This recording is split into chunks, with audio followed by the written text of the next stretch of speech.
إذا حصل وخرجنا، يعني ما كسبناش الماتش اللي جاي ده لأي سبب، لازم تفهموا إنه في مستوى أفريقي للفرق قوي.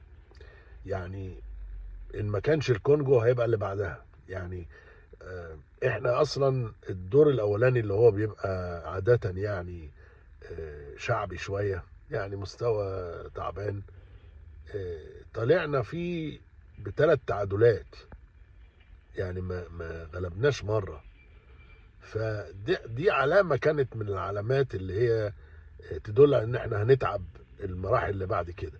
فلو خرجنا بسبب الكونغو، الناس لازم تفهم ان مستويات الفرق الافريقيه عالي، واحنا محلك